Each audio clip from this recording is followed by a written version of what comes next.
The PC gave us computing power at home, the internet connected us, and mobile let us do it pretty much anywhere. Now generative AI lets us communicate with technology in our own language using our own senses. But figuring it all out when you're living through it is a totally different story. Welcome to Leading the Shift, a new podcast from Microsoft Azure. I'm your host, Susan Ettlinger. In each episode, leaders will share what they're learning to help you navigate all this change with confidence. Please join us. Listen and subscribe wherever you get your podcasts.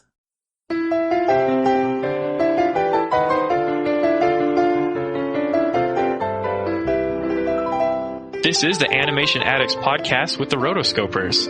Episode 26, Wreck-It Ralph. It just worked.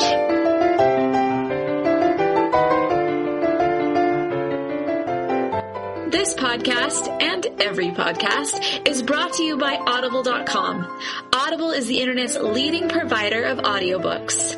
And because you are a fan of the Rotoscopers, we have a special deal for you. If you go to audibletrial.com/the Rotoscopers, you can get a free audiobook with no strings attached.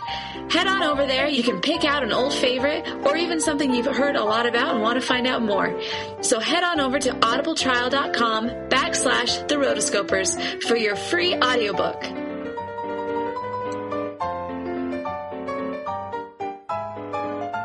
You're listening to the Animation Addicts podcast with the Rotoscopers. Disney, DreamWorks, Pixar, Don Bluth, and everything in between. I am your host, Chelsea Robson, along with Mason Smith. Howdy. And Morgan Stradling. Hey, guys. So how was your week, Mason? It's been good. I'm just I'm just going through the fall semester. So other than that, I usually don't talk about video games, but since this episode is we're going to have so much stuff about that. My buddy, he pre-ordered a copy of Assassin's Creed 3. It's like the latest game to come out. So it's all about these two clans. There's Assassins and there's Templars. And Templars are evil and Assassins are good, I guess. And you're in the American Revolution. So you literally in the game, you run into non-player characters like George Washington and Ben Franklin and like Paul Revere. It's kind of a cool game. It's a totally awesome game engine. Video games have come a long way. This game can display 2,500 characters on the screen at once. Wow. Yeah, it's ridiculous. There's parts where you're literally in a huge battle between the British and the revolutionaries, but you're in the middle of it. Yeah. And wow. There are thousands of characters fighting each other, and you're doing a little mission or something in the middle of it. And everything's really high resolution. You're so high resolution. And everything's really big. This game is seriously epic. There's some videos on YouTube called Inside Assassin's Creed 3, and it talks about some of the motion capture that they do. And they really did a good job, and of course the technology's come a long way. I was super impressed with this game. I think a lot of people are going to have problems with it because it tries really hard to be historically accurate. Uh-huh. If it was just totally out there and had nothing to do with history, then people wouldn't care. But I've seen some people roll their eyes at this game. And so it's crazy. It used to be with 25 cents, you could take down a giant centipede, or you could be in a maze chomping on little pellets. Mm-hmm. But now the gamer experience has turned into this huge immersive world. Mm-hmm. And it's just crazy. But anyway, I stayed up way too late last week watching my friend play this game. And it's pathetic because I never even got to play it. Oh, but I got so addicted to this game that I didn't even own. You didn't even play. Yeah. You were just addicted to the movie then. I'm addicted to watching it, I guess. I don't know. Anyway, he beat it. My friend beat it 2 days ago, so I'm kind of free from it. But okay. But anyway, maybe I'll start playing Pokemon Crystal some more. Yeah, and also recently, so I got a buddy who's a programmer. Him and I have been friends since we were 14, and he's really good. He's down at University of Texas in Austin, and he's doing artificial intelligence classes, and he's doing all sorts of programming classes for game design. And then about half a month ago, he came up. He talked to me on Facebook, and he was like, "Hey, you're really good at graphics, and you can do art and stuff. Why don't we just start a video game company and see where that goes?" Nice. So I was like, okay. So yeah, I've kind of started this little venture with this guy, and we're gonna start making some Java and Flash-based games, and probably go on to apps for tablet or the iPhone. Sweet, that's awesome. Yeah, like it's really cool. Like where he's got a game engine up, and he's got multiplayer stuff working, and we're just kind of working on the graphics and like ideas for it, but it's like really cool. I hope it goes somewhere, and as we get games up and stuff, I'll be sure to include links and stuff. But yeah, that's kind of what's going on. It's nice to be like involved in a big project in my life, you know. Oh yeah, that's really cool. You'll have to most definitely keep us up to date with what's going on there. Most definitely. Most definitely. So, I was going on and on about Assassin's Creed 3. It really is a cool game. And, it's available for order on Amazon.com, for a self-Christmas present, I wouldn't buy this game for kids, that's for sure. But the great thing about Amazon is that they've got the standard and limited editions for Assassin's Creed 3. They also have the deluxe digital download edition, directly onto PC. And they also have, for hardcore fans, you can get the encyclopedia and the steelbook editions, and they all have different combinations of features and DLCs and unlockable stuff. But if you're interested in this game, why don't you go to our Amazon affiliate link on therotoscopers.com? It's a quick and easy way to support the show, and I'll explain. You click on the link, you go to Amazon like you always do, you do your shopping, but at the same time, we get rewarded for every time a fan accesses Amazon through our affiliate link on the website.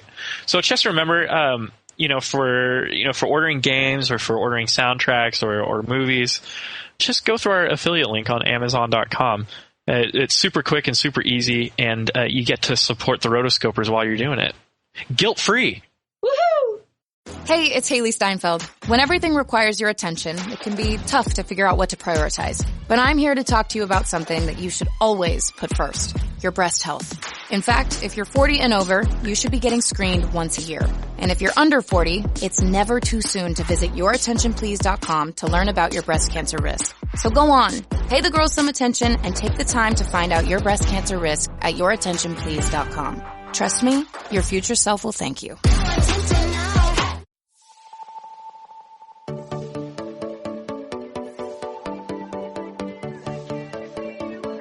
You moved my stump! I'm gonna wreck it!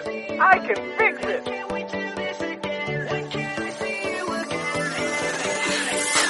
Switch on the sky and the stars glow for you. Go see the world 'cause it's all so brand new.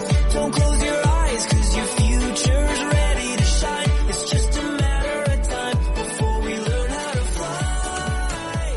Welcome to the rhythm of the night. So our first bit of news is just a reminder that we are still editing up our 2012 Best of show, and we have been getting a few of these fan reviews in, and I just have to say that they are just awesome. So we want to hear more. So I am so excited for this show, and you guys should be too. It really just makes our day to be able to hear your guys' reviews. So if you haven't figured out how to do it, all you have to do is you can go to therotoscopers.com/voicemail. You can just push a couple little buttons, record away, and it'll send it right to us. It's that easy. So even if you're just on the road and you happen to have a smartphone, you can just go to that website. You can type in www.therotoscopers.com/voicemail. Just push a few buttons and it just goes straight to us. We're so excited for this, and we can't wait to hear more of your guys' reviews. Give us a shout out. We will give you a shout out. The deadline is December 1st. So get on it. So our next news story is Disney has bought Lucasfilm, which is George Lucas's company. If you don't know, you've been living under a rock. Lucasfilm is the company that makes the Star Wars series, which are incredibly popular, and they make special appearances in the Disney parks. So Disney bought Lucasfilm for over $4 billion. To put it in comparison, when Disney bought Pixar in 2006, they bought Pixar for $7.4 billion. So nearly half of what they paid for Pixar, what they paid for Lucasfilm. And so what I think is really interesting about this is they didn't just get the Lucasfilm movie division and characters. I mean, that and alone is a big deal. The whole Star Wars franchise, just to be able to buy that and the rights to make more movies and the studio that does it. But they also bought Skywalker Sound, which essentially every movie in the industry uses Skywalker at one point or another, or so it seems when I'm watching the credits of films. It seems Skywalker's sound is always down there on the bottom. So that's a big hit. And then also Lucasfilm Animation. They've done the animated Star Wars films, and most likely they're going to do some other things. And then also ILM, which is Industrial Light and Magic. They are the big... Whoa. So they took ILM also? Yeah, they're the big special effects studio. Wow. That essentially any movie that needs special effects work, ILM is the place to go. I mean, they've done Transformers, they've done everything. And I read that, this purchase will actually save Disney $20 million a year just because now they own ILM. And so they can kind of have those costs be like way cheaper. Like maybe if they made a new Pirates of the Caribbean movie, there's all these special effects that go into that and all these other things that, hey, we need special effects for our movies. Okay, we'll just go down the street. Well, it's not really down the street, but they own it now. So costs are significantly less, which is really nice. That was Rango. Yes. Industrial Light and Magic did that film. That's why this is Rango a Disney character now? I don't know. I don't know if they'd actually do that. That's like our discussion of like if they bought Swan Princess or Anastasia, would they be Disney princesses? So well, that also takes you to think, what about Princess Leia? Is she also a Disney princess? Yeah, you better believe it. So the fact that Rango was pretty revolutionary. It won the Oscar, and I can imagine. I don't know where they're going to go with this, if they're just going to not do any more ILM animated features or if they're just going to kind of use the technology and the people there. Either way, it's a win for Disney, and this is a big hit. Yeah, for sure. So our third bit of news is about our topic today. Disney's Wreck-It Ralph triumphs despite the storm Sandy. Even though during this time when the tropical storm has just devastated a lot of the East Coast, even with all of this, Hurricane Sandy and all, Disney's Wreck-It Ralph still was able to bring in a huge amount of $49.1 million in 372 theaters on opening weekend. Ooh. Woo! Yeah, that definitely shows some resilience right there. Yeah, it set the record for the biggest non-holiday opening for a Disney animation film. Wow. Dude, that's awesome. Yeah, I also read that, because a lot of the people on the East Coast, kids and whatnot, they were out of school. They kind of took advantage of entertainment things that would take their mind off what was happening. True. A lot of people went out and saw movies, and Wreck-It Ralph was obviously a big part of that. Yeah, why not? That's awesome. And we hope all our fans and listeners in New York City and other places affected by Hurricane Sandy, we just hope they're all right, and we wish them the best.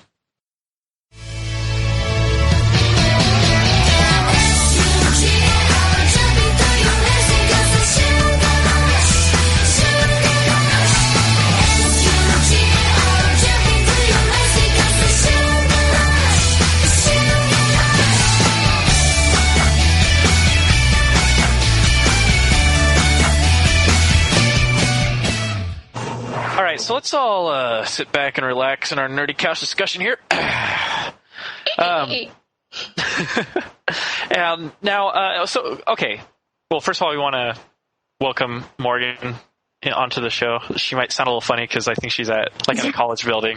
Yeah, I'm on campus, and I was able to get a room, like a private room. This room is super echoey, and it was either that or go outside and risk whatever is outside. I don't know. Yeah, guys playing hacky sack. Thunderstorms are outside. It's a bit scary.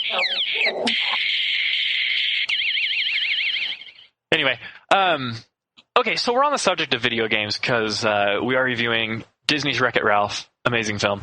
It goes without saying that gaming is a big part of animation. I mean, the gaming market is huge. It's never going to go away. I recently stumbled on an interesting article on animationcareerreview.com, actually, titled The Top 100 Most Influential Video Games of All Time. So with your permission, we're going to go through each one of them and discuss each one for about 20 minutes. I'm just kidding. But it's an interesting list. Whether it's technologically influential or just culturally influential, it had some really important games. In the top 10... Wii Sports, Legend of Zelda for the NES, the first one. Space Invaders, they all made it into the top 10. Do you guys know which one made it to number 1? It has to be Super Mario Brothers. Has to be. Yeah, definitely. The original Super Mario Brothers for the NES, the number one most influential game of all time. I totally agree with that. Yeah. I mean, how many Mario clones have you seen, Anyway. Everywhere. Honorable mentions in the top 100 lists were Oregon Trail, everyone's favorite in the 4th grade computer lab. It's true. Hey, mine goes back even further than 4th grade. That was like 1st and 2nd grade for me. Yeah, I remember playing it on the old Apple computers before they made a Windows version. Boy, that one was tough. You had to walk your dude around when you're hunting, but you also had to shoot, and the animals were super fast. Yeah. Anyway, the trials we had as the youngsters. Oh my gosh, I could go on and on about Oregon Trail, but anyway, other honorable mentions: Lego Star Wars, that's a super sweet game. Super Smash Brothers, of course. Miss Pac-Man, one of the first games with a female protagonist. And so that was a big step, I guess. Now, Wreck-It Ralph features a ton of cameos by video game characters and even more reference to other games. So, just to make this fun. Morgan, I know Steven's a big gamer. I play some game, I play games, but everyone has those video games that they always played growing up, and maybe they still hold on to them today. So what be your top 5 video games growing up or today, and why? Go, Morgan. Okay. So my family was a Nintendo family, so we didn't have PlayStation or Sega, but I was always envious when I go over to my friends' house and play their Sega, but I always thought Nintendo was the coolest, and I still do. So for that reason, most of mine, actually all of these, are Nintendo games. I do have some arcade games, but those don't count.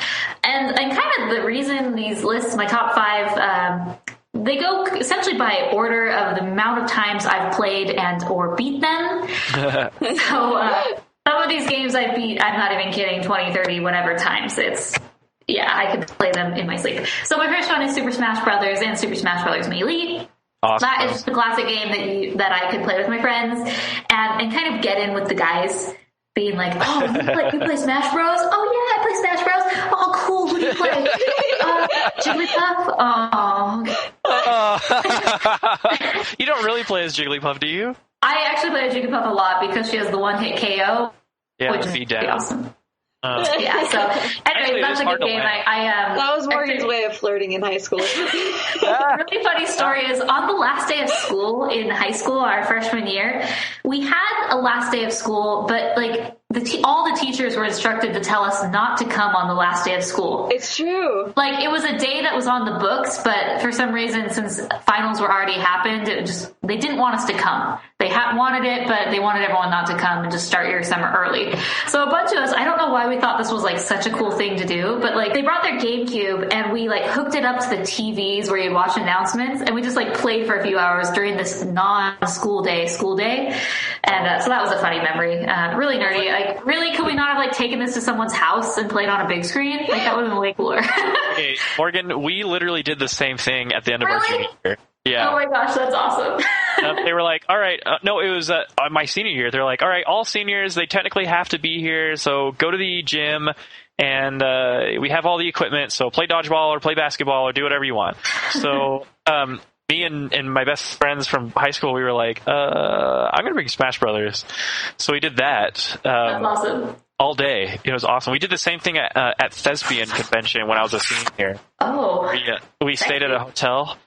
Thespians. Oh my gosh, you and my little sisters are just the same. And we played that all night at the at the hotel. All right, go on with number 4. Okay, number 4 is Super Mario World. This was actually the first game we had on our SNES, and SNES was our first first system that we bought. Yeah. So that one I love, and I can beat that one. I know all the secret worlds and the bonus worlds and whatever, so that's a fun one.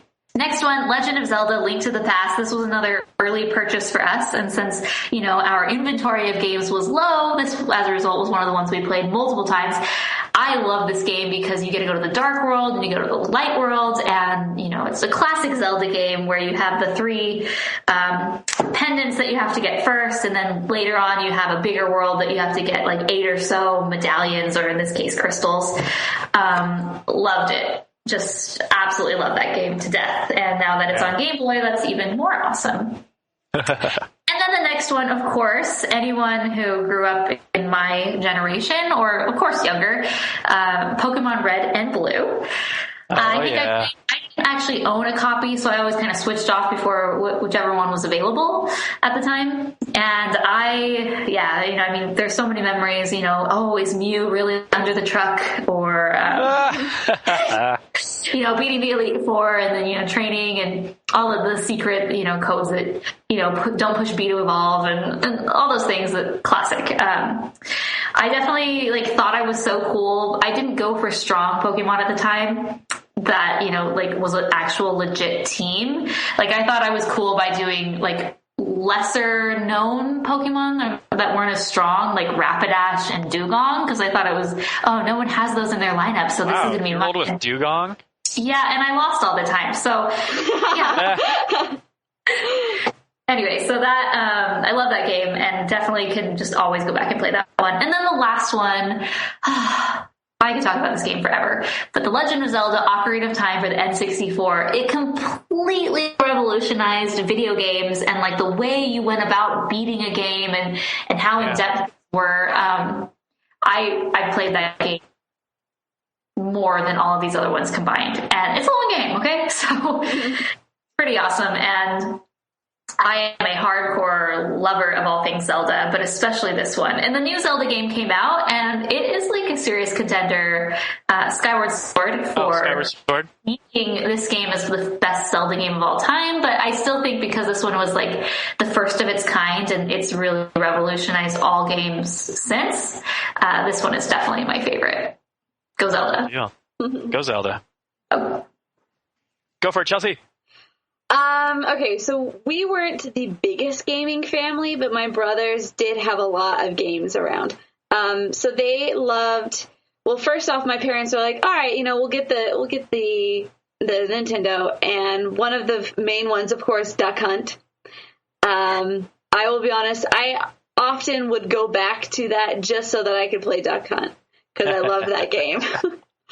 But then later on, we ended up getting the Super Nintendo, and that was, revolutionized our house. There were a bunch of games on there that we got that just kind of stuck around, and we didn't ever go out and get new ones too often, but when we did, they were the game that just ruled our house for a week until my brothers could beat it. So, there was one that we never ended up beating. And we only would ever get to a certain level, and then we could never get it. And it was Battletoads. Oh my gosh! Ever do Battletoads? You do realize that Battletoads is, I think it's supposed to be the hardest game of all time, or something that. Yeah, it was insane.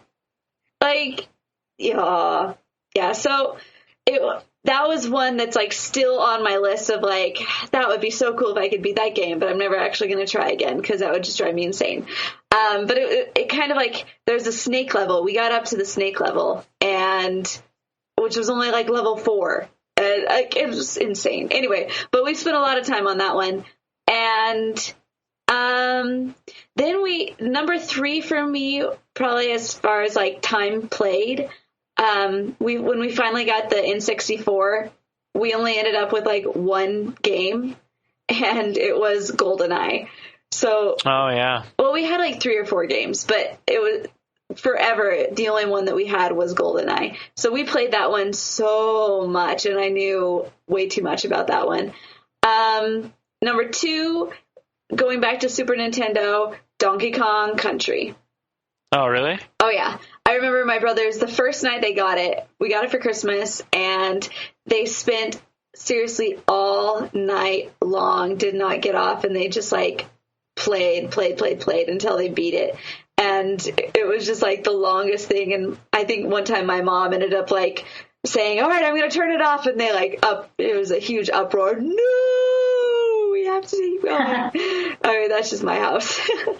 And then number one, because it was the game that we played over and over and over and beat multiple times, was Super Mario World. Woo! So, woohoo! Oh. My number 5 is your number 1. Yay! Wow. Pretty good. Awesome. All right, so my top five were kind of hard. But, okay, so number 5, this game will always be in my heart. It was the very first video game that I ever had to myself. And that was Legend of Zelda Link's Awakening for the Game Boy and Game Boy Color. I can beat that game with my eyes closed because I've played it so many times. Like, it is like the coolest game. First of all, it took like 6 years for me to beat because I was 6 years old when I first got it and I didn't know anything. There's this, I can remember the one room that left me stuck for literally years. And I did everything you could in the game around that, but I just couldn't progress. And I remember how excited I was when I finally figured out that room. So yeah, my first video game. Loved it. Number 4, for PC, it was a first-person shooter called Aliens vs. Predator. It was really cool because you could be a space marine or like an alien or the Predator from the Predator movies. It's just like a really super fast action game. And you can play it online. Like I play it on Steam all the time. And it's an old game, but it's like really cool. It's definitely one of those like Quake, Unreal Tournament games. Number 3 is 007 GoldenEye, because I played that game literally for like 250 million hours. Yeah. I could not get enough of that game. Like, my buddies would come over and we'd play multiplayer, and it was amazing. That was a good game. Do you ever go back and play a game that you couldn't beat like a long time ago, but you're like in your 20s now, and I guess you're a lot smarter, so you just kind of like beat it? And, that's kind of weird how it was so hard back then. Yeah. That's how I felt with GoldenEye recently. But that's hilarious.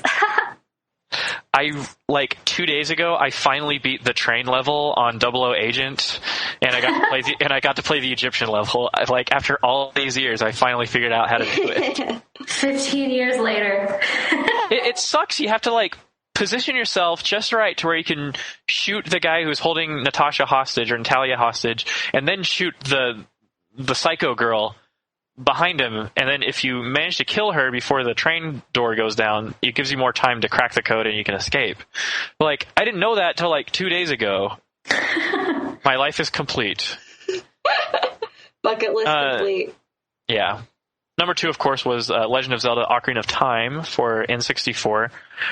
Majora's Mask was sweet, but I always go back to Ocarina of Time because it was like, you know what's crazy? The last Zelda game before Ocarina of Time was Link's Awakening.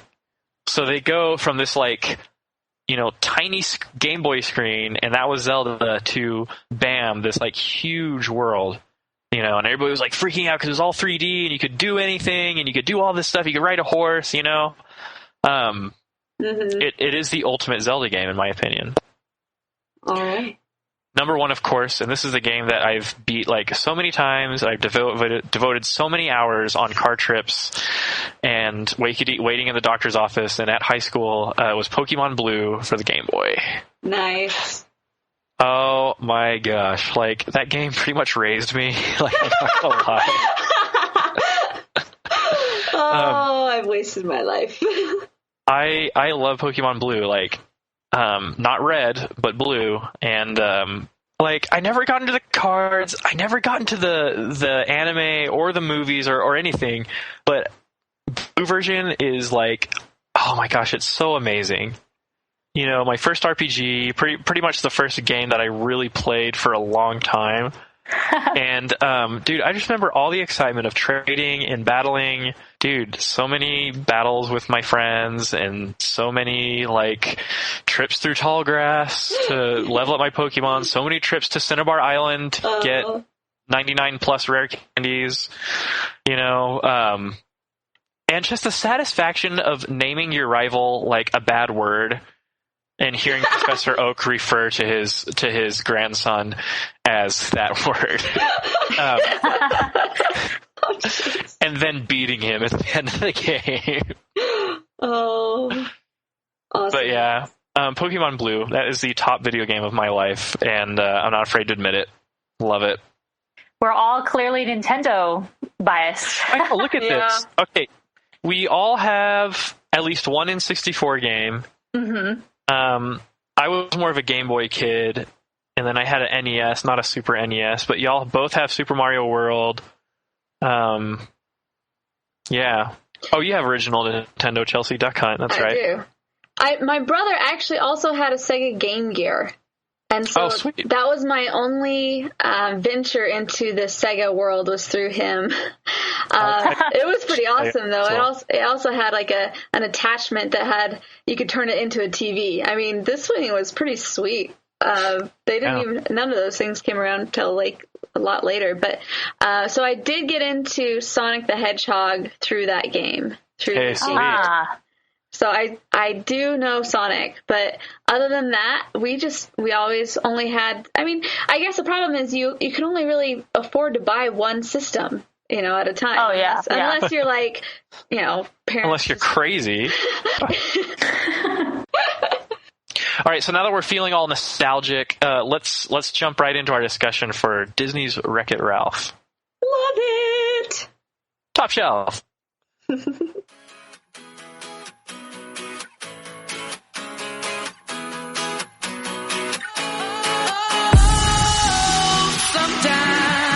I get a good feeling, yeah. I get a feeling that I never had before. No, I get a good feeling, yeah. Oh, sometimes I get a good feeling, yeah.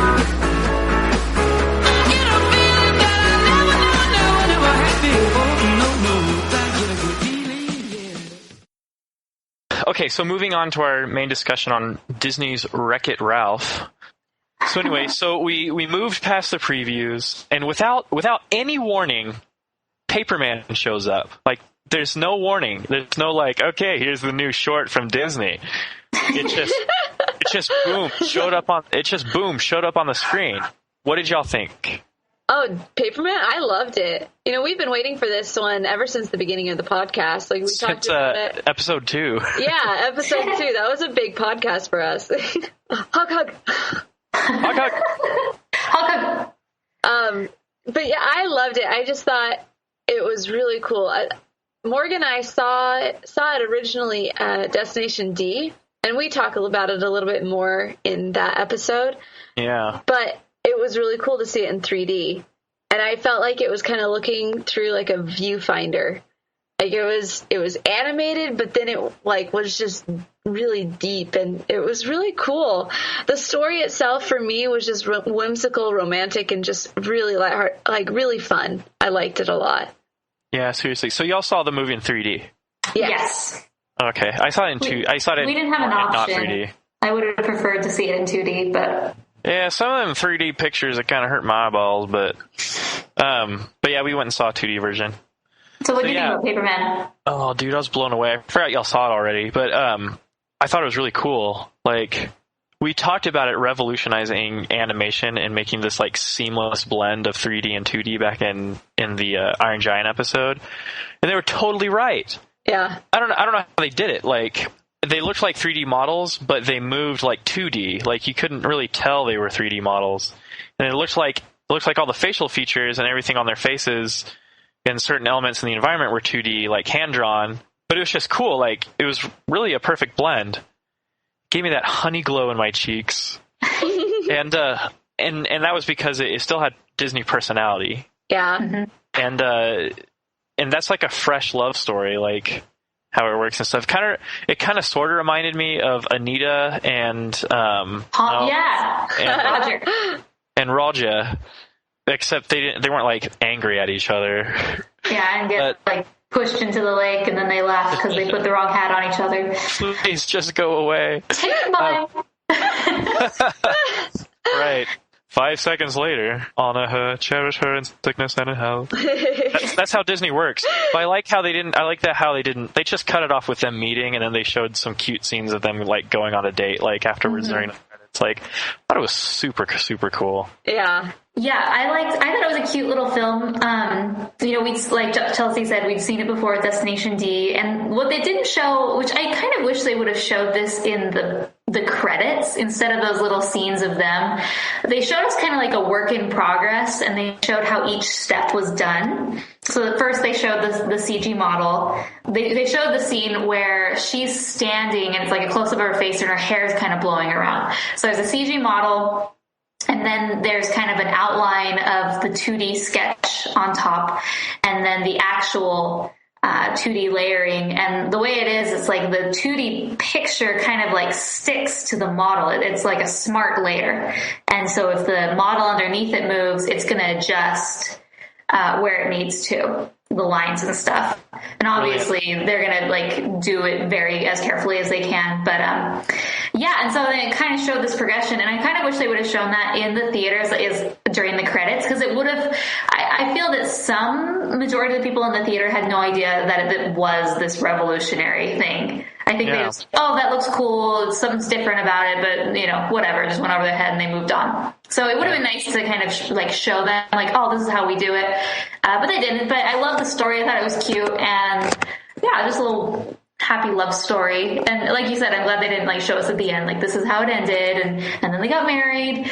Like, no, it's just and we're gonna let it go. This is a story about meeting and like reconnecting, I guess, even though it seems impossible being separated in a giant city. Like, will I ever see this person again? And the point of the story was that you can, and they did, through the paper airplanes and their mystical involvement, which they never explained how that worked, but we didn't need to know how it worked. It just did.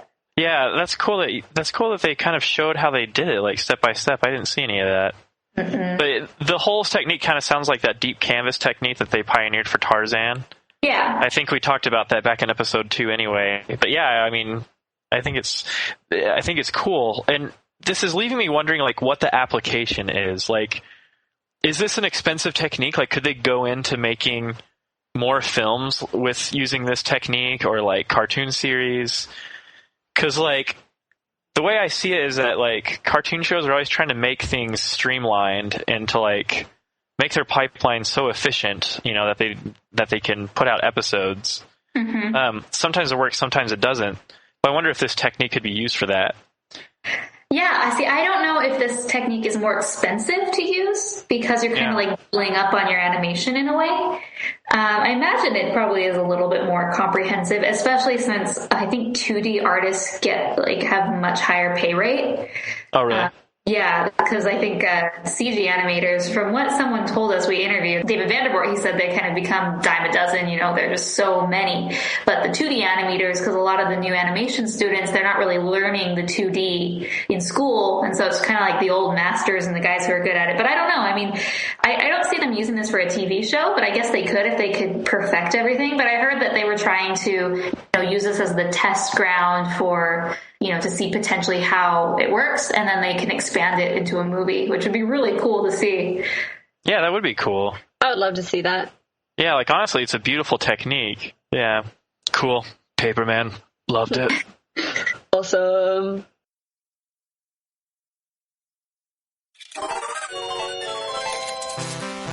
My name's Wreck-It Ralph. I'm gonna wreck it! 30 years I've been doing this. I can fix it! It's hard to love your job when no one else seems to like you for doing it. You're just the bad guy who wrecks the building. I'm okay. If I'm really honest with myself, it sure must be nice being the good guy. Ralph, you are bad guy, but this does not mean you're bad guy. I don't want to be the bad guy anymore.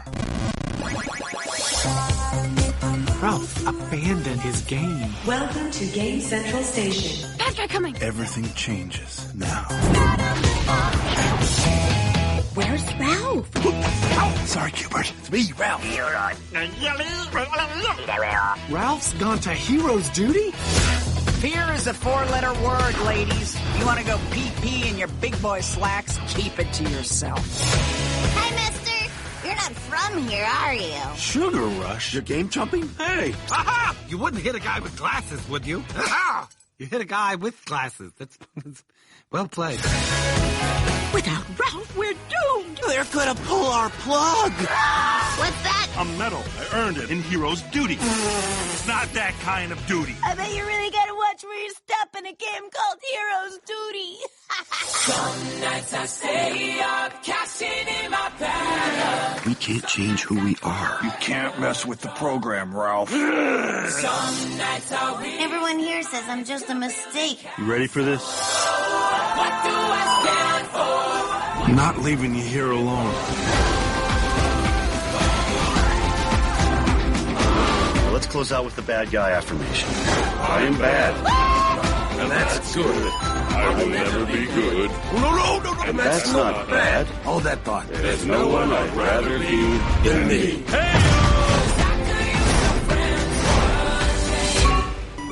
Why do I fix everything I touch? It's make your mama's proud time. I love my mama! Oh, good. The cops. Hold still. Ow! Take that. What are you doing? One game at a time, Ralph. So here we are, our 26th episode, and it's just amazing how far this has come. But just thinking back to episode 2 and then also the test screening, this movie, Wreck-It Ralph, has been a really big part of the podcast thus far, just because it kind of came around when we came around. So we got really excited about it. And as you can see, like, there was a lot of audience hype for this. Mm-hmm. Yeah. I think Disney marketing did an incredible job perfectly tailoring their advertising campaign and their marketing campaign to the right people. You know, didn't they? They hit the gamers where it counts, and all the gamers I know, I mean, they came to the theater and they came with their gamer shirts on, you know, an old school show or a Pokemon shirt. And it was funny, my brother went with me and he didn't think as many gamers would come out as there were. He's like, dang it, I wish I would have known. I would have worn my Pokemon shirt. But then, like, they also hit the kids. Like, I know my niece and nephew were pumped. You know, I've probably been playing on all the cartoon stations. Yeah. And then, like, my parents went and saw it on their own accord. I mean, so they did a great job in making this seem like, no, this isn't a kid's show. This isn't just like a hardcore gamer show. Like, this is a family movie that you're going to love. Yeah. Yeah, seriously. What a brilliant film. Like, I remember when this first came out, and I was like, when we first got wind of this, and I was like, what? Disney? Like, they're going from Tangled to this? Winnie the Pooh was in there, too, in between this and Tangled. It wasn't CGI. And Tigger, too. Yeah, true. And Tigger, too. Thank you, Chelsea. Gosh, like, visually, it's the freshest animated film I've seen in a long time. But I've also been terrible, and the last animated film I saw in theaters was Brave. But I'm going to put my faith that it's the freshest thing I've seen in a long time. Of course, it's got, you know, the classic Disney plot. And we should also inform our listeners that this is the spoiler-included version of the Wreck-It Ralph episode, so watch out for that. But it was a positive and entertaining movie, like super positive. But it also had enough wackiness to make it kind of like unique and have its own personality as a film. It reminded me a lot of Meet the Robinsons. Yeah, I can totally see that. Especially in the second half of the film. Yeah, I really love it. It was awesome. I was just as excited as my nephews to go see this. They were so psyched. They're like, "Oh my gosh, this is amazing!" I'm like, "I know." As it all ended, I just felt like, you know, if you went into this sad, you're gonna come out happy. If you went in happy, you're gonna come out euphoric, because it was just that good. It hit all the right bases, and for me, like, I really believe that it was one of the best movies I've seen in a long time. And I just couldn't even look away for fear that I would, like, miss something hilarious, because it was just coming at you all the time. Yeah, totally. So I got one big question. We're on the subject of video games here on this episode, and we've all seen what happens when they try to make animated films or cartoon series out of video games. Mm-hmm. Discussing and preparing for the show, we talked about Legend of Zelda cartoon in the 80s, Super Mario Brothers show. Granted, that was the 1980s. It was. But they've tried other stuff. You know, recently they tried to put out a Street Fighter film. You know, they've put out some animated Resident Evil films. They even tried Tekken. Like, it just doesn't work. And then, I don't know about this new Halo 4 live-action miniseries that they're putting out. My guess is that it sucks. But Wreck-It Ralph is different, Making a miniseries out of that? Oh, man. Yeah. Halo 4, Forward Unto Dawn. Isn't that the weirdest title? Halo 4, Forward Unto Dawn. And its prequel, Backwards into Twilight. And its side quest, Sideways into Midday. I'm just not convinced.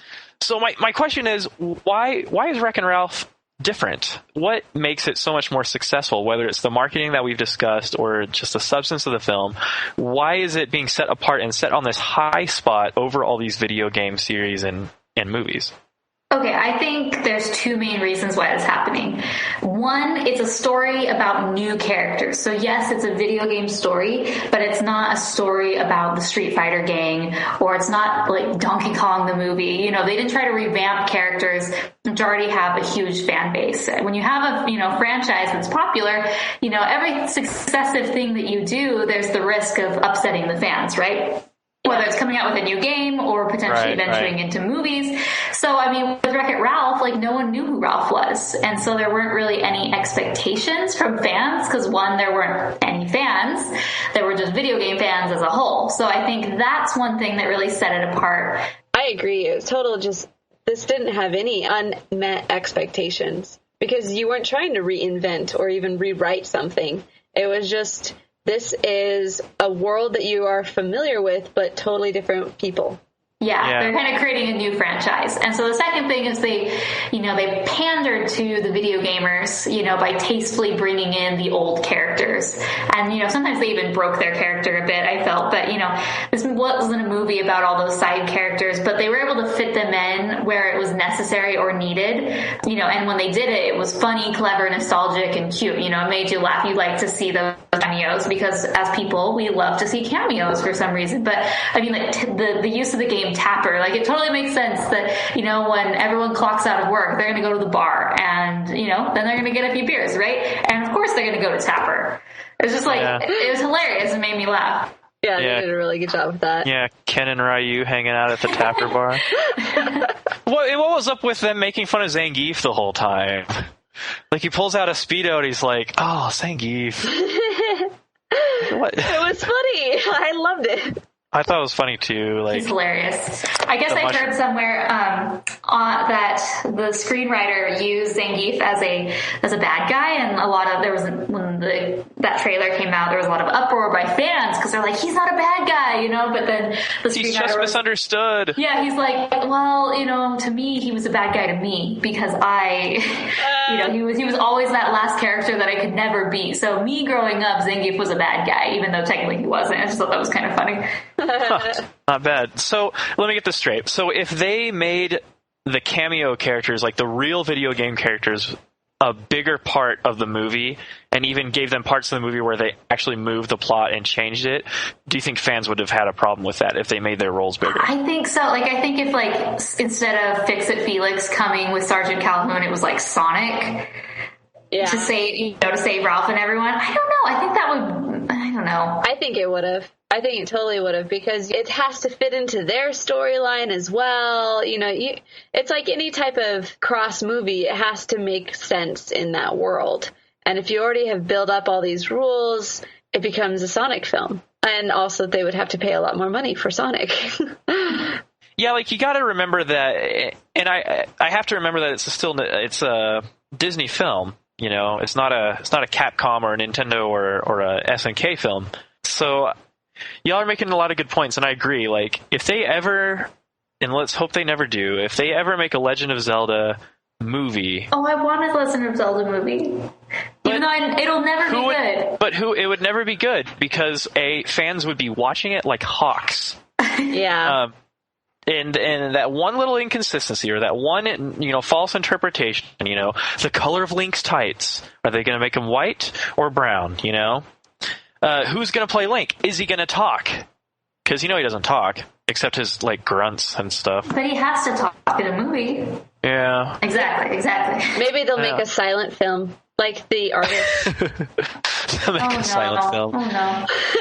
Hey, the artist was great, but yeah, I don't know. Like, I know that's what would happen if they made like a high-profile game character movie. But anyway, I just want to ask that, and I agree. I think this film was super smart in how many cameos and references it made. So let's talk about some of these characters. But first, let's talk about how they like design these characters. Like, I think it's safe to say that this movie is an animation masterpiece because they do so much with it. Not only did they have to model, shade, light, and like create a world for one game, they had to do it for about 3 or 4, right? Uh-huh. So let's start with timing. And timing is one of the 12 principles of animation, and it describes how the animated characters move through time. If you have poor timing, then the movements on your characters are going to be interpreted as too fast or too slow, and the audience is going to lose interest. But I think they did some really interesting variety of timing in this film. First thing I noticed were the Nicelanders, and they're like little 8-bit arcade characters, and it translates into their movements like in the game world when they're interacting with Ralph. And like everything's just kind of like blip, blip, blip, blip, how they like do that.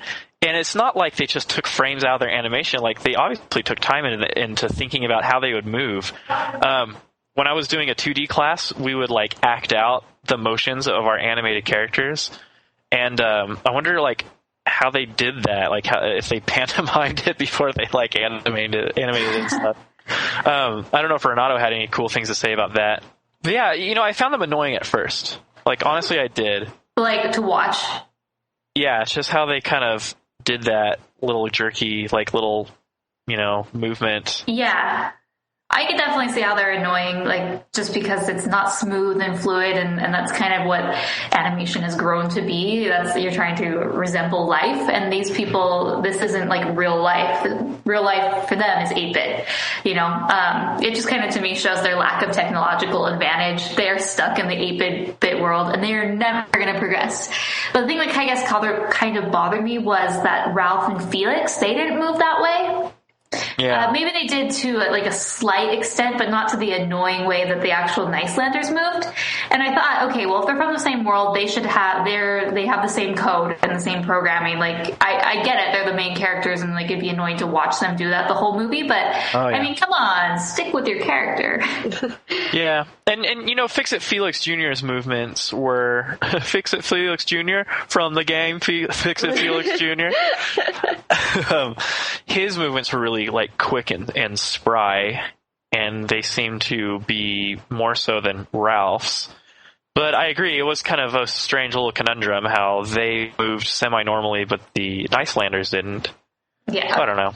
I noticed that in the test grading, they had a lot more sound effects to them walking. Like they had the old Super Mario, like boing, boing, boing, boing, like every time they would walk anywhere. And wow. I wish that they would have kept that. I don't know. They probably might have had a little legal stuff maybe with that. I don't know.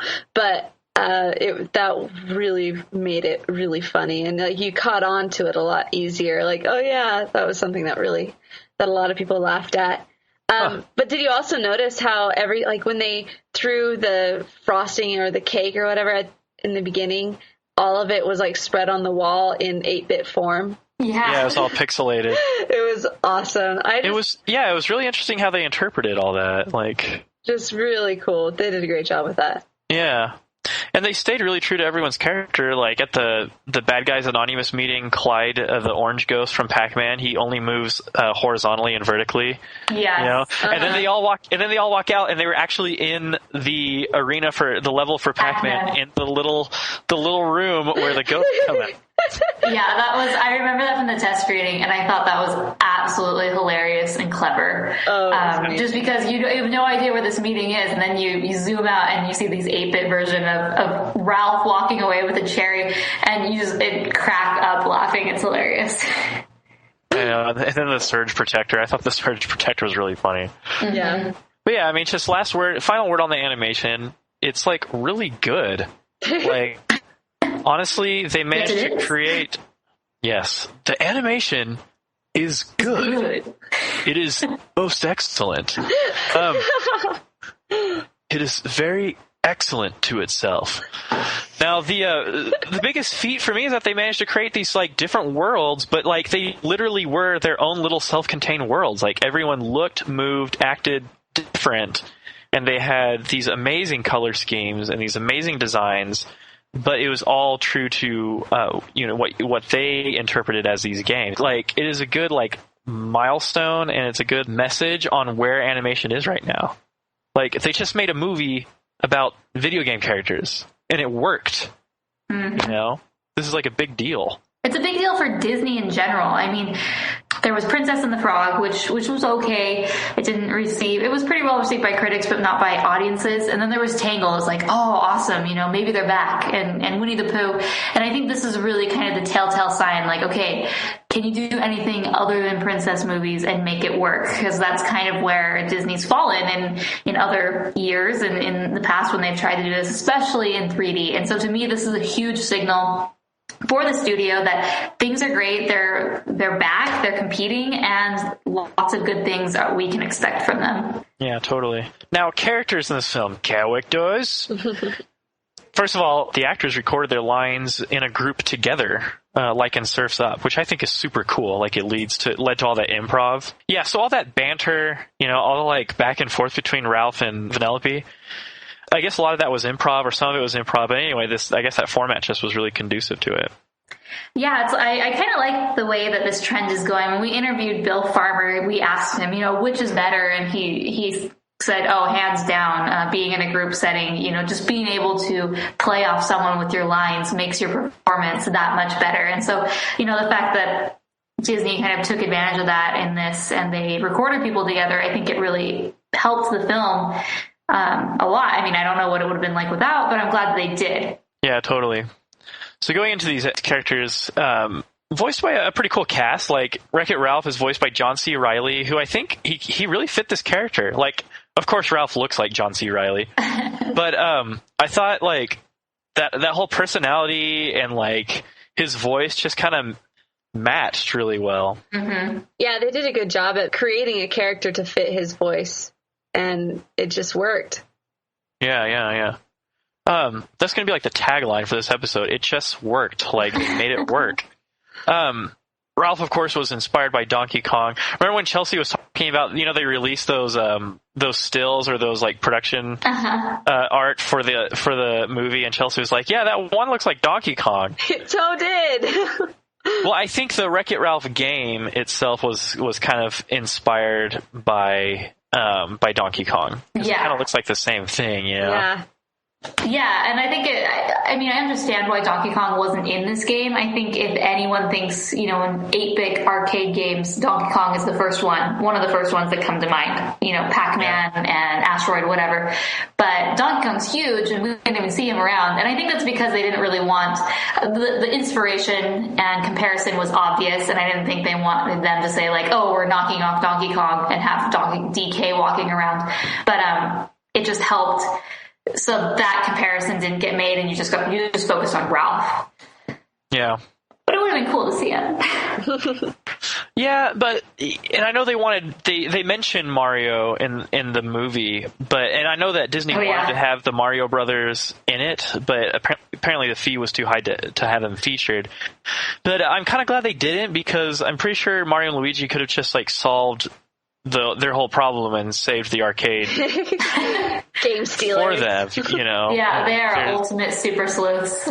They are super sleuths. Yeah. I mean, Luigi was locked in a haunted mansion for a while. He can handle. Does anyone remember Mario is missing? Mario is missing. Yeah. Oh yeah. Was that SNES? Yeah, and it was just a Luigi game where you had to like go around the world and figure out what place Mario was, because he'd like been kidnapped or lost. And like I remember trying to buy this game because my brothers and I rented it one time, and it's like impossible to find. It was like a really rare game. Yeah. Well, who kidnapped him? Carmen Sandiego? I don't even know. Probably. Yeah, so I'm kind of glad they didn't have him. Yeah, anything else on Ralph? I mean, he's cool. Like, he can do this cool thing where he can like punch things really quick. Oh.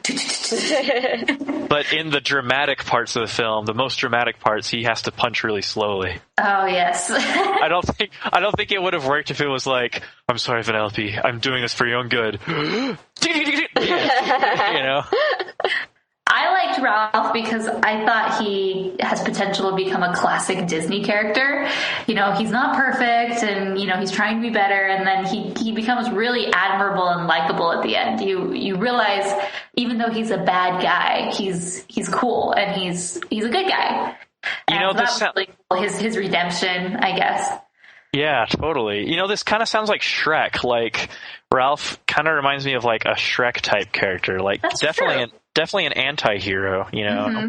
Yeah, I never made that comparison, but you're totally right. I didn't make it till just 5 seconds ago. Oh. Isn't that crazy? You are listening to magic happen, listeners. But yeah, I thought it was cool. I really liked how they played the juxtaposition between Ralph and Vanellope in this. They did a really good job with that. The big guy and then the little girl, you know, it's kind of got that to play off each other. Yeah, what a beautiful dynamic. It's almost like a King Kong and the chick dynamic. Like, he's big, powerful, she's little and kind of vulnerable, and they find a way to work together. Like, it's super cool. Yeah. Voiced by Sarah Silverman. I guess she's a comedian? Yeah. I don't know who she is, but whenever like Sarah Silverman got brought up, like at Comic-Con or Destination D, like everyone was screaming for her. So I'm like, oh, apparently she's a big deal. I have no idea. We're kind of. What did y'all like best about her? Vanellope or Sarah Silverman? Vanellope, played by Sarah Silverman. I liked her a lot. At the test screening, I didn't like Vanellope. I thought she was okay. But I think, man, with the test screening, I think just the whole thing was unfinished. Yeah, her part wasn't done at all. A lot of things just kind of got lost in translation. But, you know, I completely fell in love with her at this screening. You know, she's this little girl, she's sweet, and I mean, Sarah Silverman did a great job. Her voice is so unique. Definitely a great job on her part. Yeah, she looks like a little girl, but she doesn't have an annoying little girl voice, you know, not like Sen from Spirited Away, you know. Don't eat too much, you turn into a pig and they'll eat you. For me, she stole the show. Like, she really stole the show here. She's kind of annoying, but she's like so adorable that you don't care, you know? Yeah. I think you're a winner. I'm a winner! And you're adorable. I'm adorable! I loved it. Like, she had the funniest lines. She was a bit crude. And yeah, she was. Such a big fan of that. It seems like she was kind of like a tomboy in the fact that she used kind of this like potty humor, and I don't know, I wasn't a fan. I was like, oh, let's class it up a bit, Disney. I just didn't think that it would go to that level. Yeah, I want a medal at Hero's Duty. And she's like, duty. You better watch where you step in a place called Hero's Duty. What did you do? Get a medal for wiping? Oh, shit. He's like, no. Yeah, so she's got that kind of crude side, definitely. But I also got, like, super emotionally connected with her. Like, you start figuring out, like, who she is. You know, she's a little glitch. She's not supposed to be there. She's, like, a mistake. And there's some parts where she totally breaks your heart. I think it's because she doesn't feel sorry for herself. Yeah. That's one huge thing, is, like, when you see somebody who, you know, like, dude, your life sucks. But when you see someone who's unbreakable that starts to break, that is like, ugh. Ugh. I don't know when I got more teary-eyed, when Bane broke Batman's back, or when I haven't seen this yet. Don't do that. I mean, in the video game. Hey, Chelsea, this is your own fault. I know. It's been out since July, and you didn't have a mission as an excuse. I know. I was thinking about going to see it in the Dollar Theater, but I was like, I just never got around to it, okay? Freaking Morgan, that was hilarious. Anyway. Yeah, it is your fault, Chelsea, okay? And sorry, fans. Dark Knight Rises spoilers may be in here. But I don't know when I cried, when I got more emotional, when that happened, or when Ralph is forced to smash her like new racer because he thinks.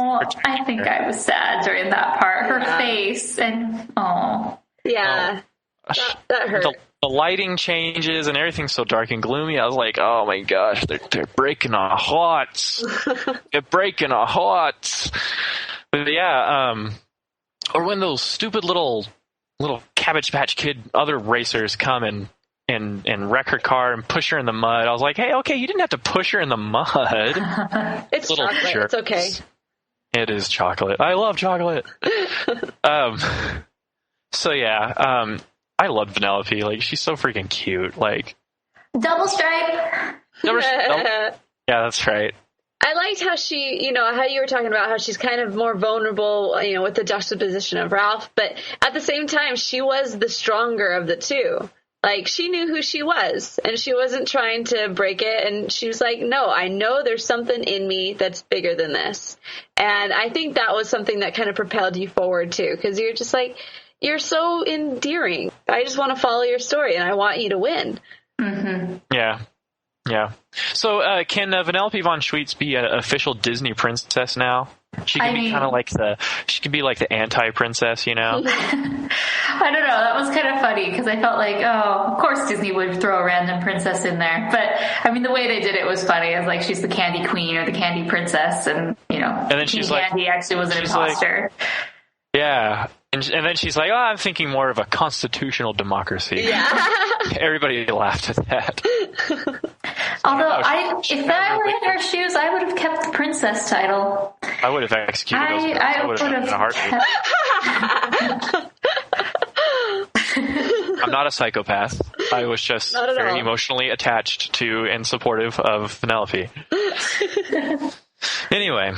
Well, how they conveniently tied everything up in a bow by saying like, our memories were stolen and we actually love you, Vanellope. It's awesome. It's like, I buy it, but I buy it. Yeah, it's okay. She's cool enough to forgive him and stuff. Yeah. Now, I think the weakest character out of the main cast was Fix-It Felix Jr. Yeah, I get that. Voiced by the guy who's Kenneth from 30 Rock, and he was on Despicable Me. What's his name? Never seen 30 Rock. What? Morgan, you've never seen 30 Rock? I haven't either. I've always heard I should. Yeah, you definitely need to. Just never get around to it. If I know you, Morgan, I'd like to think that I do. That movie, the 30 Rock is kind of made for you. Okay. I mean, you basically fit the personality of everyone on that show. Of everyone on that show. That is a very, very high endorsement. So I will take your advice and watch this as soon as I can. Yeah. So anyway, back to animation. Jack McBrayer is the voice of Fix-It Felix Jr. And I thought it was pretty funny. When he's like, I'm not gonna do boo. Pardon my French. I love that he had this old. He had this old dialect and this old vocabulary, and just had these funny euphemisms for things. It was great. Yeah, that's how he is in 30 Rock. Like, if you want more Fix-It Felix Jr., watch 30 Rock. But I thought it was cool. Like, he was definitely the weaker character, but I liked how he wasn't a jerk. Sure, it was awkward, when Ralph is like, wow, cake. Never had that before. Oh, yeah, it's pretty good. Yeah, boy, I'd really like to have a slice. That'd be awesome. Oh, right. Suppose you wouldn't want to come in for a slice, But he is a nice guy, and he does want to help fix it. I mean, that's just his personality. Mm-hmm. But he's like trying to get out of the prison. He's like, why do I have to fix everything I touch? I love that one. One thing I just remembered in the test screening, I remember there was one scene that they didn't put in the final product, was where he is talking to Sergeant Calhoun. And he's just like, I need to go get him. If I don't get him, then I won't have anything in there for me to fix. I need this. And she's like, well, aren't you codependent? Oh, my gosh. And more on Calhoun in a second, because she's like an awesome character. Mm-hmm. But speaking of them, too, I thought it was really mature and cool of Disney to leave the love story to minor characters like Felix and Sergeant Calhoun. Yeah. Because this movie has a strong message about, to me, it was a very parent-child, like, friend-to-friend message about, you know, what it means to be important. Like, you could go for glory and recognition from people who probably don't really care about you in the first place, you know, or you can focus on lifting others up to lift yourself up, you know? Yeah. It was kind of like a Toy Story thing, you know, that life's only worth living if you're being loved by a kid. And Vanellope von Schweetz is a kid, but I think you could transfer this dynamic and translate it into all sorts of relationships. But I thought it was really cool that they weren't like Nightmare Before Christmas, where Ralph is like, oh, by the way, there's this girl that I like, and let's get together, you know? Yeah. They did a really good job with Sergeant Calhoun. Like, her backstory she has the most tragic, she's been programmed with the most tragic backstory. I love that scene. That just made her character. You're a dynamite gal. Dynamite gal. You're a dynamite gal. Get out. I love it. Like, she's super tough, but she's got a backstory that's true to her game self. Yeah. You know? Everyone in the film, she's the one that's the most constant, you know? Yeah. She's like the Captain Barbossa of this film. She never changes. She's always herself. You know? I love her. I love how they make this huge commentary about women in video games because, of course, in video games, all women that mean anything have great bodies, and it's a lot of sex appeal. I just love her character, you know? Fear is a 4-letter word, ladies. You want to go pee-pee in your big boy slacks, keep it to yourselves. I freaking love it, man. Where's Matowski? I thought she was great. Like, just her, like, super, like, gung-ho, like, I'm going to shoot everything that moves, you know, dynamic. All her, like, catchphrases about everything. Oh my gosh, her, like, old wartime slogans and sayings. It's like Chaos and Doomsday got together and had one ugly baby, you know? Yeah, the only thing that was kind of unfortunate about her, she's a great character. And I think she was definitely needed. We needed another girl there. And it was probably a more mature girl compared, you know, with Vanellope, who's this little girl who's just so immature, and Sergeant Calhoun on the other side is super mature. Not so ladylike, I guess. She's more masculine because she kind of has to be in her world, but and her job. But Jane Lynch kind of always plays the same character, so she was kind of just your typical Jane Lynch. You know, in Glee, she plays the cheerleading coach, and she's essentially the same person. Yeah. So, I definitely know why they casted her because she's perfect for what they wanted in Sergeant Calhoun, and she works. But it's just like, oh, okay, Jane, you're doing the same thing over and over. But if you've made your mark, I guess play it. Don't fight it. Yeah. You know, if they brought in Rihanna for that character, would you have complained, Morgan? Point taken. Yes. Hey, get away from that cyberbug. Hey. Nicki Minaj should have been Sergeant Calhoun. Oh, well, sequel, I guess. Oh, there you go. But yeah, but anyway, favorite characters were definitely Vanellope von Schweetz and Sergeant Calhoun. Like, Sergeant Calhoun was, like, super funny and just added this, like, wacky element to the film, and then Vanellope was just, like, super adorable and awesome. I agree. So what are some, like, favorite scenes or characters, quotes, gags? Let's just do a big old grab bag here. Let's see. I like the Bad Guys Anonymous scene. I thought that was really funny. And that was like the big feature on the preview, you know. I think that's what got a lot of people like really into this film, because they're like, it's one of those what if things that sparks so many great ideas in animation. Like, what if the bad guys got together and they had like a support group, you know, because it's tough being the bad guy, you know. I like to do it's like, thanks, Satan. It's actually pronounced Satine. Yeah. But, and there's like, did you guys notice that there's like a black ninja, but he's like in his combat pose the whole time listening? Like, at any moment he could like jump around and like do a crazy ninja move, but like he doesn't say anything. Yeah. I never noticed that. That's hilarious. If you look, he's right in between like Bowser and the Satine guy. There's like a ninja, I guess from Ninja Gaiden or something like that, or from Time Crisis. But he's just like sitting there, but he's like in his combat pose, like just looking around. He did a good job about being invisible, because I didn't see him.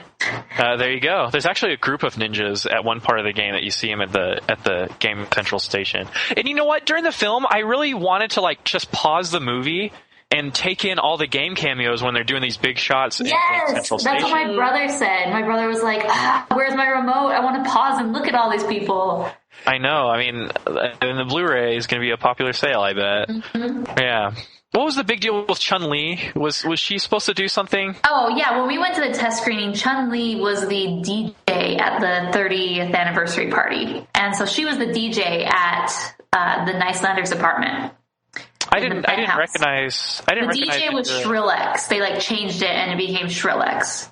Oh, Skrillex. Which I don't even know who he is. Probably a playoff of Skrillex, which is the big dubstep. Oh, yeah. Oh, yeah. Okay. I figured that they tried to put somebody in there that was kind of meant for that job anyway. That's who they would ask. But yeah. I really liked the idea of them asking Chun-Li to come in just as a random thing. Hey, maybe she's has a hobby. It's exactly created what do these video game characters do when the game's done and the arcade turns off? Well, okay, Chun-Li is a DJ in her spare time and this person's this. It created kind of something kind of fun and out of character.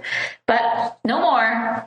Yeah, no more. They did show her walking around though. She was walking around with that girl. The other girl, the kind of... Yeah, she was a mermaid.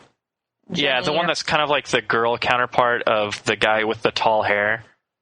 Guile, yeah. What are you guys talking about? Street Fighter, Chelsea. Oh, I'm sorry. I zoned out for a second. Notice how there are no Mortal Kombat characters. No, there was Mortal Kombat characters. Kano. Yeah. Kano was in it. Yeah.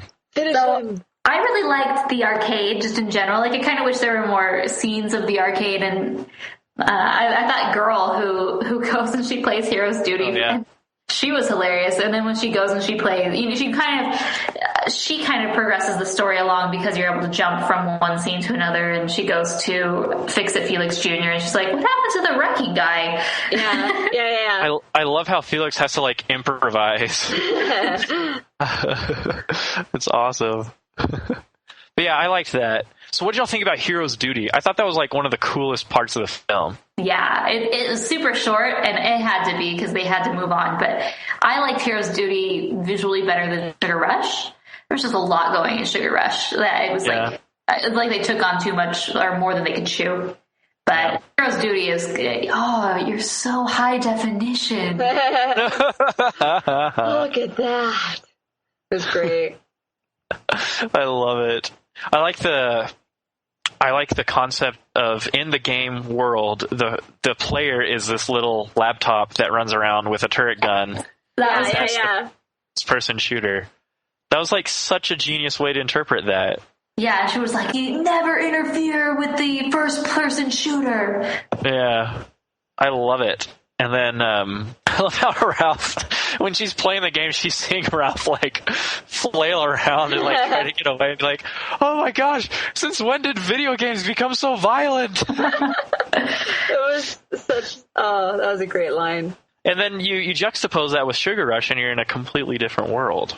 My favorite. I loved when those kids, those boys were like, we've got this all day. Oh my gosh, that's okay. If you've ever been to an arcade, there's always guys or these hardcore gamers who are there all day long, and they just sit and they play the same game over and over and over. And I thought it was hilarious that it was just these two teenager guys, and they were all about Sugar Rush because they want to. All the characters.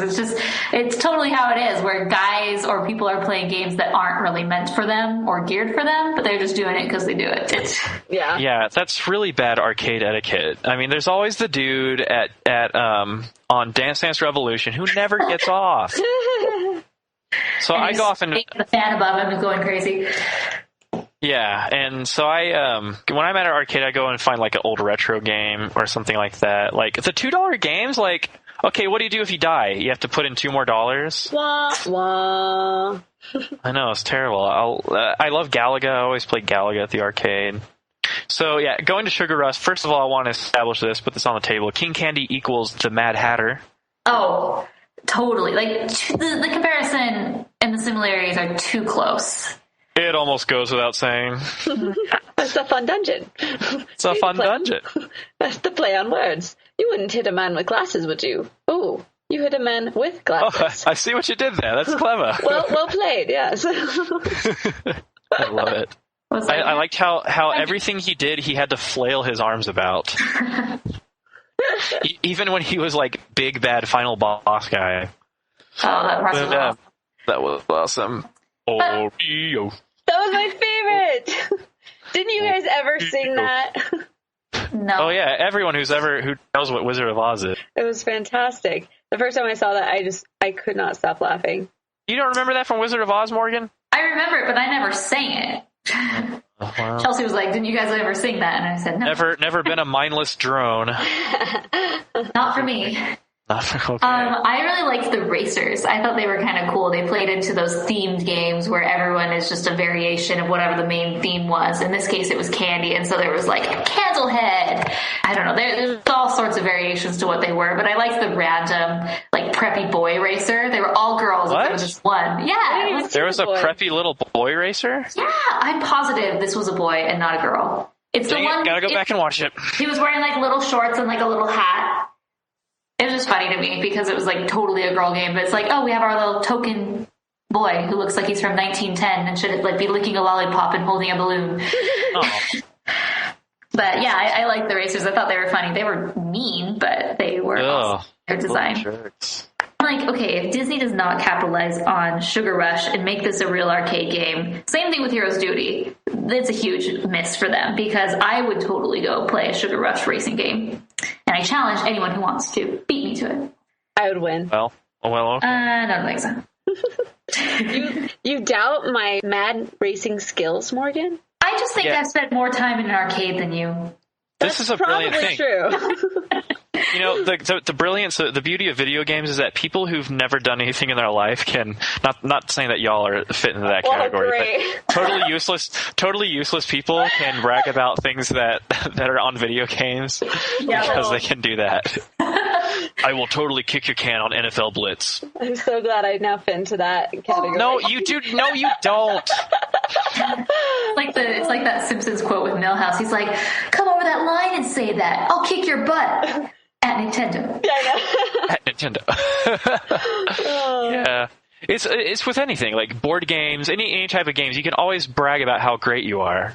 I recently got into a pretty big smack talking about Super Smash Bros. With a coworker at work. And we went down to the basement and had a little tournament. But I think it's like the awesome thing about video games that you can brag about how good you are. You know, some of it requires skills. You get these Japanese games that are like, Japanese games are so much more difficult. You beat a game in America and it's like, congratulations, you win. In Japan, you beat the same game. It's like, all right, tutorial complete. Now on to the real game. But, you know, what a cute game. Like I keep wanting to say game, but it's a movie. What a cute movie game movie. Like, she just wants to finish the race, but she has to win the race. At the same time, all the cybugs come out. And so you got your kind of quintessential Disney climax, you know, when like a bunch of stuff is going on and everyone has to prove themselves.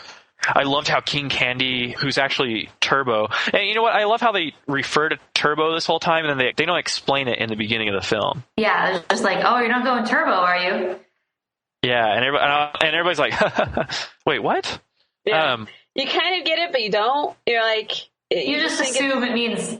Yeah, skipping. You should assume it means something. Yeah, going against anything. I don't know. Going AWOL and destroying someone's game. Right. But I love how he's really Turbo, who's really scary looking. Actually, he's kind of like a zombie like racer dude. I like how he tries to get into the new game. It's Turbo time. Oh yeah. I'm like, is that Turbo? Turbo-tastic. Turbo-tastic. That was clever. I thought that was funny. Yeah. And then he gets absorbed by a Cyba, you know, and they open that up at the beginning where Sergeant Calhoun explains that they become what they eat, you know. Mm-hmm. And so he has this terrifying final boss transformation that's like totally out of a video game. Like, I loved it. Perfect climax, perfect final battle for a video game movie. Mm-hmm. No, yeah, it was awesome because every video game, it seems, there's always the last stage where you have to beat the big boss, and usually it's a circular ring, and even in the movie, it was like in a circle at the very top of that thing. But this, or either that, or if you're playing a side-scrolling game, you're the guys on the other side from you. But I thought it was perfect. I mean, they had a boss on a video game movie, just like perfectly tied it up. Like, of course, the way to get to the end of this movie is to beat the boss. Right. Yeah, totally. I'm not going to lie. When the exposition is all kind of like finished out and they're wrapping the film up, and it shows Ralph and he's smiling because he always gets to see Sugar Rush and he gets to see Vanellope racing, and then it's over. Mm-hmm. I was like, there's no more? It was kind of like a Finding Nemo ending, like super sweet, super happy. But I think they could have done it a little differently. I don't know, like maybe wrapped it up a little better.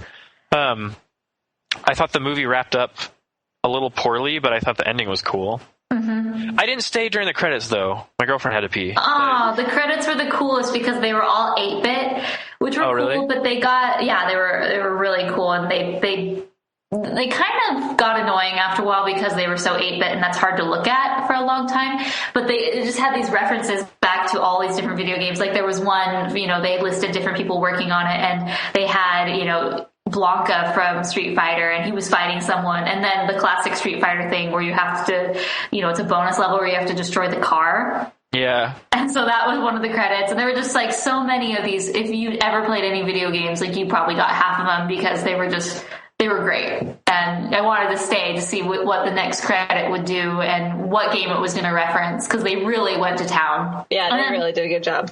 And at the very, very, very end, I stayed to the end because I was like, okay, I just have to stay to the end for every movie now because I don't want to miss the bonus, whatever. And it didn't have a scene or anything at the end, but it's just when they show the Disney logo again right before they close it out, the logo went all glitchy and 8-bit.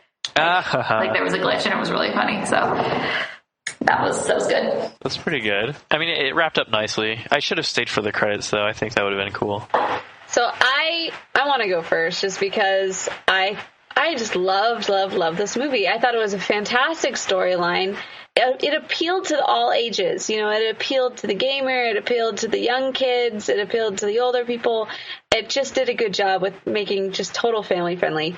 And then you go on top of that, it got emotionally connected. And then you add in all this classic nostalgia that just leaves you saying, wow, that was awesome. And I just know that this is going to have major replay value throughout forever. And so just because of that, all of those things together, I'm giving it 5 stars. Wow. Whoa. And it didn't have any musical numbers. I know. I'm going out of my comfort zone here. It's a big deal. Sheesh, that is a big deal. I think this is the first time Chelsea's given 5 stars to an animated film that didn't have songs in it. Not true. I mean, Toy Story didn't really have songs. I mean, it had songs, but... Yeah, okay. I mean, it didn't have songs, but it had songs. Well, it wasn't like a musical, Yeah. Well, good deal. What do you think, Morgan? Okay, I'm going to give it 4.5 stars. I'm kind of sticking with my very good rating that I gave it at the test rating when they wanted my opinion and I filled it out. I didn't think it was excellent. I still think there are flaws here and there that kind of drag it down, but not that much.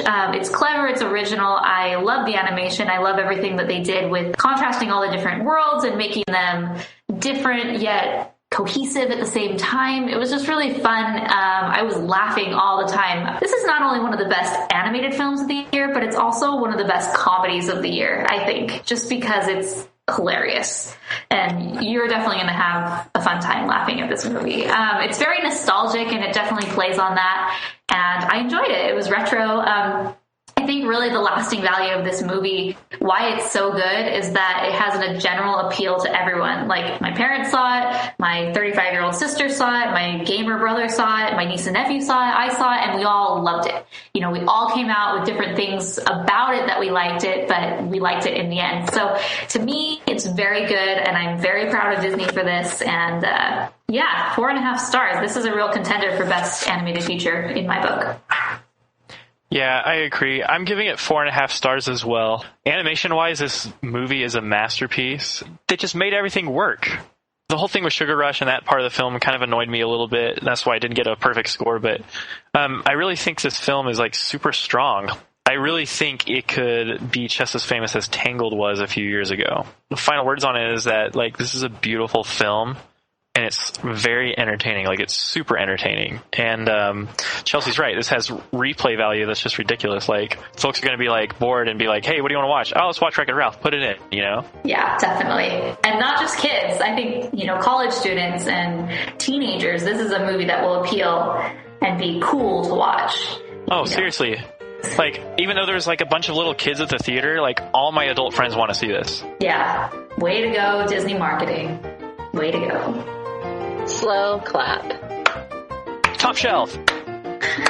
Turbo-tastic.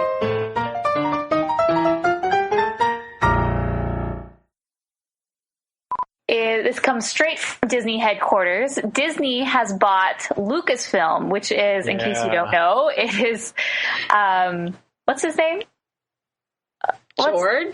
George Lucas. Oh my god. Oh my god. Oh my gosh. Should you really be doing this, Morgan? I don't know. It's been a long day. Okay. There we go. One for the blooper reel. It's not like everything's going to turn into, it's a wonderful day for pie. It's not going to turn into that. And it's that's from Family Guy where they parody Disney animation. It's actually really funny. Your sound is really good, by the way. What? Oh, really? Yeah. What are you? Is it changed at all? Diet and exercise. Good job.